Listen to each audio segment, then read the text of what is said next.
जब हजरत नूह अलैहिस्सलाम अल्लाह के हुक्म से कश्ती बना रहे थे, हर रोज एक बूढ़ी मोमना औरत अपनी एक छोटी सी गठरी उठाकर उनके पास आती। वो कहती, ए अल्लाह के नबी, कश्ती कब रवाना होगी? नूह अलैहिस्सलाम मुस्कुराकर फरमाते, अभी देर है, वक्त आने दो। वो औरत वहीं बैठी रहती, पूरा दिन इंतजार करती और फिर शाम होते ही वापस चली जाती। ये सिलसिला कई दिनों तक चलता रहा। एक दिन हजरत नूह अलैहिस्सलाम ने उस बूढ़ी औरत से कहा, ए बूढ़ी अम्मा, जब जाने का वक्त आएगा तुझे बता दिया जाएगा। वो औरत सर झुकाकर चल दी, लेकिन दिल में ये यकीन लेकर बैठ गई कि जब कश्ती चलेगी नबी मुझे जरूर बुलाएंगे। वक्त गुजरता गया, फिर अल्लाह का अजाब आ गया। जमीन पर बारिश का तूफान आया, पानी हर तरफ फैल गया और नूह अलैहिस्सलाम की कश्ती रवाना हो गई। लेकिन नूह अलैहिस्सलाम उस औरत को बुलाना भूल गए। एक नबी से भूल? जी हाँ, जाहिरी तौर पर ऐसा ही हुआ। तूफान थम गया, समुंदर की लहरें रुक गईं। कुछ वक्त बाद हजरत नूह अलैहिस्सलाम के दिल में आया कि चलकर उस शहर को देखा जाए जहाँ से सब कुछ शुरू हुआ था। वो अपनी कश्ती से उतरे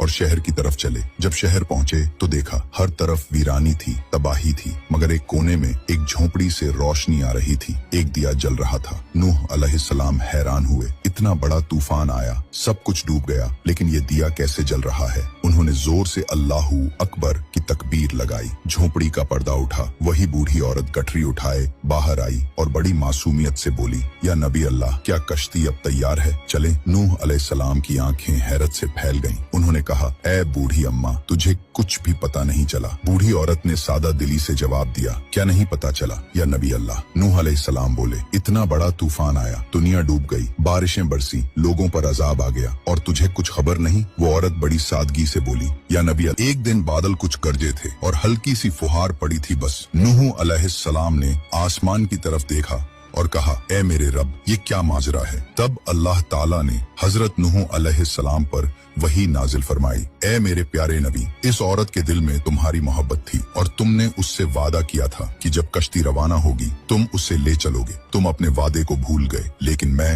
रब्बुल आलमीन तुम्हारे वादे का भी जिम्मेदार हूँ। मैंने अपने अजाब को उस तक पहुंचने ही नहीं दिया। उसे एहसास तक नहीं हुआ कि कैसा अजाब आया और चला भी गया। इमाम सज्जाद अलैहिस्सलाम ने जब ये वाकया बयान किया तो अपने पास बैठे मोमिनों से फरमाया, ए मोमिनों, इस हदीस को क़यामत तक के मोमिनों तक पहुंचाना तुम पर वाजिब है। उन्हें बता दो, जो हमसे मोहब्बत करेगा क़यामत का अजाब जरूर आएगा, लेकिन जिस तरह उस मोमिन औरत को पता नहीं चला, हमारे मोमिनों को भी एहसास नहीं होगा कि कब क़यामत आई और कब गुजर गई। सबक थे, अल्लाह ताला अपने नेक बंदों की मोहब्बत का बदला कभी जाया नहीं करता।